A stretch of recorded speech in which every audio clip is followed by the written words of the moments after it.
স্বাগতম জনাইছোঁ আজি পডকাষ্টলৈ। নমস্কাৰ। নমস্কাৰ। প্লাৱন ভূঞা শুনিয়ে থাকোঁ হয় আৰু সকলোৱে জুনিয়ৰ জুবিন বুলি কয়। হয় হয়তো আপুনি জুনিয়ৰ জুবিন বুলি ক'লে ভালো পাব পাৰে, বেয়াও পাব পাৰে, হয় বেয়া নাপাব। কোনো আনুষ্ঠানিকতা নহয় আমাৰ হয় পডকাষ্টটো। আপুনি সংগীত জগতলৈ কেতিয়াৰ পৰা আহিলে? পোনপ্ৰথমে সকলো অসমবাসী ৰাইজক মোৰ ফালৰ পৰা আন্তৰিক অভিনন্দন জ্ঞাপন কৰিছোঁ, সকলোকে মৰম জনাইছোঁ। যিহেতু জুনিয়ৰ জুবিন শব্দটো আহিলে, এই শব্দটো কোৱাটো উচিত নহয় বুলি মই ভাবোঁ। আজি 2 বছৰ আগত সেই নামেৰে মই খুব মানুহে মোক চিনি পাইছিলে, আৰু আজি যিহেতু 2 বছৰ পিছত মোক প্লাৱন ভূঞা বুলি মানুহে চিনি পাইছে। হয়তো নিজে সেইখিনি মই নিজে গান দিবলৈ চেষ্টা কৰিলোঁ। বহুত এই গৰিদাহঁতে বুজায়, আগত বহুতে বুজায়, এনেকৈ বুজি বুজি আজি হয়তো মই গড গিফ্ট হ'ব পাৰোঁ, কিন্তু মই ক্লাছিকেল কৰিছিলোঁ। ক্লাছিকেল কৰিলোঁ, তাৰ ওপৰত মোৰ মায়ে গান শিকায়। তেনেকৈ মই নিজে, এইটো মোৰ নিজৰ কণ্ঠ, জুবিন গাৰ্গৰ কণ্ঠৰ লগত হ'ব মোৰ নিমিলে। এটা নিজৰ কোৱালিটিত মই গান গাওঁ। আজি যিহেতু সকলো এটা নিজৰ নিজৰ ছিংগাৰ, নতুন আজিকালি নতুন জেনেৰেশ্যনবোৰৰ কথা কৈছোঁ, এটা নতুন আমি ধাউতি ল'ব লাগিব গান গাব হ'লে।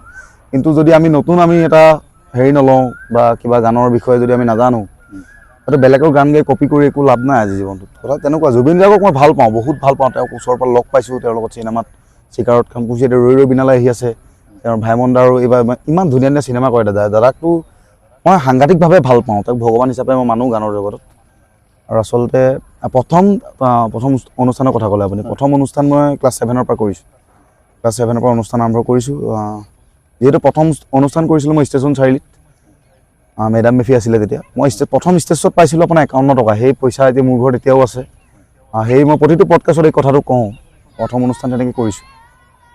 আপুনি প্ৰথম সংগীতৰ আনুষ্ঠানিক শিক্ষা ক'ত লৈছিল? আনুষ্ঠানিক শিক্ষা মই ক্লাছিকেল কৰিছিলোঁ আপোনাৰ আমাৰ শংকৰ মন্দিৰ ৰোডৰ ওচৰত কৰিছিলোঁ, আৰু খুবেই ভাল লাগিছিলে। আৰু মই আনুষ্ঠানিক শিক্ষা ইমানখিনি গোটেইখিনি কমপ্লিট নাই কৰা মই বৰ্তমান। মই ইনষ্ট্ৰুমেণ্টেল বেছি শিকিছিলোঁ, ক্লাছিকেল অলপ কৰিলোঁ। মায়ে গান শিকায় তাৰ ওপৰঞ্চি। গীটাৰ বজাওঁ, কীবৰ্ড বজাওঁ, তাৰপঞ্চি আৰু মাৰ নাম? মোৰ নাম বিভা ভূঞা, মাৰ নাম। হয়। সংগীত মোৰ মামাটো বহুত জনপ্ৰিয়, অসমত সকলোৱে চিনি পায়। পুৱাই পুৱাই ফুল তুলবা, দীপক দাস। দীপক দাস মোৰ নিজৰ মামা। তেওঁলোকৰ পৰাই মই অকণমান সংগীত। বৰ্তমান আপুনি সংগীত জগতখনৰ কাম কৰি আছে? সংগীত জগতত এতিয়া বৰ্তমান নতুন কাম কৰি আছোঁ। মোৰ অপূৰ্বজ্যোতি মোহন, এটা খুব ধুনীয়া গান, মাজুলীৰে কনেং, নতুন গান। হয় হয়। তেওঁৰ নতুন এটা গান আহি আছে মোৰ। যিহেতু আমি এই গান মই এবাৰ এটা বছৰত এটা গানেই লৈছোঁ। এই গীতটি মই কৰিম বিহুৰীয়া গীত লগত। অকণমান শুনাই দিছোঁ বাৰু, ৰিলিজ হোৱা নাই।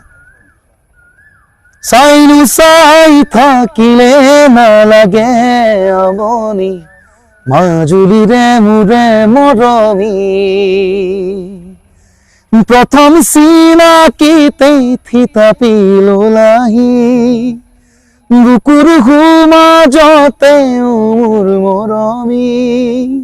তেনেকুৱা টাইপ। যিহেতু গানটো আমি অতি সোনকালে মোকলাই দিম, এতিয়ালৈকে থাম্বনেইল বনাব দিছোঁ। ভাল লাগিছে, হয় হয়, শুনিয়ে ভাল লাগিছে। অপূৰ্বজ্যোতি মোহনৰ কণ্ঠ আৰু পূৰ্বজ্যোতি মোহনৰ গানৰ যিবিলাক লিখনি বহুত সুন্দৰ হয়। মই চিনি পাওঁ তেওঁক, সোণাৰী কলেজত তেওঁ টিচাৰ কৰে। হয়, তেওঁক তেনেকৈও লগ পাইছোঁ। তাৰপিছত আপোনাৰ প্ৰেমৰ বিষয়ে এতিয়া কওকচোন। প্ৰেম, মই জীৱনত এগৰাকীকে ভাল পাইছিলোঁ, কিন্তু মা আৰু দেউতাক বহুত ভাল পাওঁ। এগৰাকীকে ভাল পাইছিলোঁ, অকণমান মাজতে মই ৰিলেশ্যনশ্বিপত অলপ খেলি মেলি হৈছিলে। আজি মাজত প্ৰায় এবছৰ বহুত খেলি মেলি হ'ল। যাক মই ভাল পাওঁ আজি 3 বছৰ হ'ল তাইৰ লগত। তাইক মই বহুতেই ভাল পাওঁ। যিহেতু ঘৰত অলপ প্ৰব্লেমো হয়, তাই অকণমান আন কাষ্টৰ ছোৱালী, তথাপিও বহুত ভাল পাওঁ তাইক এতিয়াও ভাল পাই আছোঁ। আপোনাৰ মতে প্ৰেমৰ সংজ্ঞা? প্ৰেমৰ সংজ্ঞা বুলিলে কি হয়? প্ৰেমৰ সংজ্ঞা বুলিলে সদায় মই প্ৰথমতে ভগৱানক ভাল পাওঁ বহুত, বজৰং বুলি পূজা কৰোঁ। তাৰপৰা মা দেউতাক ভাল পাওঁ, তাৰপিছতে মোৰ অৰ্ধাংগিনী, মই যাক ভাল পাওঁ। আৰু গানৰ বাহিৰে আপুনি বেলেগ? গানৰ বাহিৰে মই প্ৰথম ক্ৰিকেট খেলিছিলোঁ, ক্ৰিকেটৰ ডিষ্ট্ৰিক্ট প্লেয়াৰ আছিলোঁ। ক্ৰিকেট খেলিছিলোঁ, প্ৰথম ক্ৰিকেট আছিলোঁ। ক্ৰিকেট খেলিলোঁ, তাৰপৰা মইতো সকলোখিনি কামেই কৰোঁ গানৰ বাহিৰে সকলো।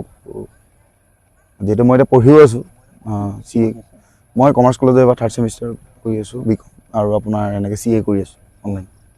আপোনাক লগ পোৱাৰ পৰা ইয়াত দেখিছোঁ, আপুনি মানুহটো বহুত ফূৰ্তি বাছ।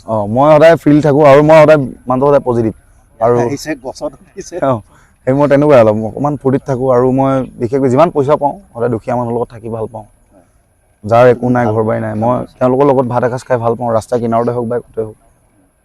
মই সদায় সাধাৰণভাৱে থাকি ভাল পাওঁ, মই তেনেকুৱা চিম্পল। কেতিয়াবা খেতি কৰেনে? খেতি কৰিছোঁ, ঘৰত আছে বেতবাৰীত আমাৰ খেতি। খালি হালহে পাবন ডাঙৰ চেঙুৰি কৰিব বাহিৰেও আৰু বেলেগ মানে শিৱসাগৰখনত কিবা আপুনি পৰিৱৰ্তন হোৱাটো বিচাৰেনে? শিৱসাগৰখনতো বহুত আমাৰ এতিয়া পৰিৱৰ্তন হোৱাটো বহুতেই বিচাৰে। মই এটা কথা বিশেষভাৱে ক'ব বিচাৰিম আমাৰ বিধায়ক মহোদয় অখিল গগৈ ডাঙৰীয়াক, যিহেতু তেওঁৰ মাতৃ অকণমান অসুস্থ হৈ আছে। এতিয়া আমাৰ নামদাং শিলৰ আকোখন যিটো চিটুৱেশ্যন হৈ আছে, বহুত বাহিৰৰ পৰা মানুহ চাবলৈ আহে। নামদাং শিলৰ আকোখন এতিয়া পৰিচয় নাইকিয়া হ'ল। প্ৰথম কথা মই সেইটো ভাবোঁ, নামদাং শিলৰ আকোখন ভালকৈ যদি আমি মেৰামতি কৰোঁ, মই সেইটো বিচাৰোঁ, সকলোকে অনুৰোধ কৰিছোঁ। আৰু তলাতল ঘৰৰ বাকৰি কিনাৰত সকলোৱে মাদক দ্ৰব্য খাই বটল পেলাই দিয়ে, সেইটো বস্তু আমি নিবিচাৰোঁ। সেই বস্তুটো আমি অকণমান আমাৰ দৃষ্টিত বুলি সমূহ অসমবাসী ৰাইজত দৃষ্টিত মানে বহুত বেয়া দেখায়। মাদক দ্ৰব্য খাই বটল ভাঙি দিয়ে, তলাতল ঘৰৰ আগতে পেলাই দিয়ে, সেইটো এটা পুৰণা আমাৰ কীৰ্তিচিহ্ন, আমাৰ এটা আৱেগ হয়। আৰু তেনেকুৱা বস্তু দেখিলে মই বেয়া পাওঁ। ক'বলৈ গ'লে অস্তিত্ব সংকটত আমাৰ পৰিব দিখৌ দলংখন। হয়, দিখৌ দলংখনৰ কথাটো এতিয়া দিখৌ দলংখন যিহেতু শুনিছোঁ আমি নতুন এখন তাৰ কিনাৰত বনাবলৈ অনুৰোধ দিছোঁ, মানে অনুৰোধ কৰিছোঁ আমি মুখ্যমন্ত্ৰী ডাঙৰীয়াক। কিন্তু আমি সেই দলংখন ভাঙিবলৈ শিৱসাগৰ ৰাইজে আমি নিদিম। আপুনি বিহু গায়নে? বিহু গাওঁ, সকলো গীতেই গাওঁ। বিহু এটা গাই দিয়ক, এটা শুনিবলৈ মন। এইবছৰৰ বৰ্ষত খুব ধুনীয়া অপূৰ্বজ্যোতি মোহনে লিখা বৰ্ণালী গগৈ, কৃষ্ণমণি চুতীয়াৰ কণ্ঠত মই অকণমান গাই দিছোঁ। ঐ জেলেঙানী গাঁৱৰে বৰ্ণালী গগৈয়ে পঢ়াই শুনাই লাগি তাইও এছাই পুলিচ হ'ল। তাই হিমালী পদৰ নঘহে এনেও ধুনীয়া দেখিবলে। ফুলোতে ফুলিল ৰক্ত জবা, ইটোৱে কয় মোৰ হেঁপাহ, ইটোৱে কয় মোৰ হেঁপাহ। ফুলোতে ফুলিল ৰক্ত জবা, ইটোৱে কয় মোৰ হেঁপাহ, ইটোৱে কয় মোৰ হেঁপাহ। তোৰজনী মোৰজনী মোৰজনী তোৰজনী হ'ল। বৰ্ষত খুব ধুনীয়া এটা গীত কৃষ্ণমণি চুতীয়াৰ ডাঙৰীয়াৰ। গীতৰ সৃষ্টিয়াৰত এগৰাকী নাৰী থাকে, হয়। কোনোবা তেনেকুৱা নাৰী আছেনে? মানে গীতৰ সৃষ্টি হয়, আপুনি কিছুমান গীত কল্পনা যে কৰে, কল্পনা কৰোঁ কিছুমান নাৰী বুলিয়ে মই কৈছোঁ, বা আপুনি গছ এজোপাক লৈও কল্পনা কৰিব, তেনেকুৱা আপোনাৰ বিশেষ আছে তেনেকৈ আছে। মই বিশেষভাৱে গীত চৰ্চা কৰিলে হয়তো মানে এজোপা মানে প্ৰকৃতি সদায় চাইলেণ্ট লাগিব, পৰিৱেশটো চাইলেণ্ট লাগিব, চাইলেণ্ট পৰিৱেশ এটা লাগিব। গান এটা সুৰ কৰাটো সদায় চাইলেণ্ট পৰিৱেশ এটা আমাক খুব দৰকাৰ হয়। হুলস্থুলীয়া পৰিৱেশত আমি গান কৰিব নোৱাৰোঁ। আমিতো বেছিভাগ হুলস্থুলীয়া থাকোঁ, আমি দাদাই মই গৰিদাই মই বেছিভাগ আমি সদায় ফূৰ্তিত থাকোঁ। আমি প্ৰগ্ৰেম শেষ হয় আৰু প্ৰগ্ৰেমৰ পিছদিনাখন আমাৰ ট্ৰেভেলিং ষ্টাৰ্ট হৈ যায়। আমি নাথাকোঁৱেই, শিৱসাগৰ বেছিভাগ নাথাকোঁ। অৰুণাচলৰ পৰা আহিছে, অৰুণাচল তেওঁ গ'ল, মই নগ'লোঁ। আমি এতিয়া ৰিচেণ্ট 10 তাৰিখৰ ভিতৰত টাৱাং গৈ আছোঁ। টাৱাঙৰ পিছত আকৌ আমি ক'ত যাম, কিন্তু আমি ৰাতি ঘূৰোঁ, ৰাতি বেছি ঘূৰোঁ। দিনত আমি ইমান আজিহে দিনত বিশেষকৈ ওলাই আহিছে তেওঁ, ভাত চাত খালোঁ, এতিয়া ওলাই আহিছোঁ।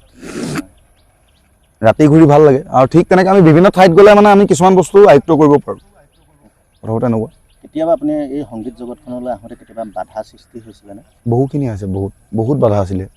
হয়তো মোৰ আৰ্থিকভাৱে পইচা পাতি খুব প্ৰব্লেম আছিলে এসময়ত, আৰু যিহেতু ছাপোৰ্ট কৰা কোনো তেনেকুৱা মানুহ নাছিলে। মই এজন মানুহৰ নাম ল'ব লাগিব, প্ৰতিটো ক্ষণত মোক ছাপোৰ্ট কৰে।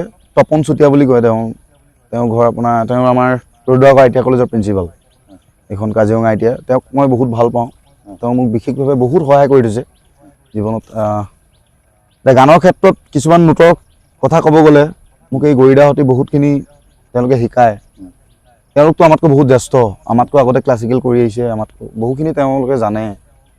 হয়, আমিতো তেওঁলোকৰ পৰা শিকিব লাগিব, তেওঁলোকৰ অনুপ্ৰেৰণালৈ গীত গাইছোঁ। এতিয়া শিৱসাগৰত আমি দুজনে বৰ্তমান নতুন কাম কৰিবলৈ আৰম্ভ কৰিছোঁ। আপুনিতো মঞ্চত গীত পৰিৱেশন কৰে, কেতিয়াবা মঞ্চত গীত পৰিৱেশন কৰোঁতে কেতিয়াবা হুলস্থুলীয়া পৰিৱেশৰ সৃষ্টি হৈছেনে?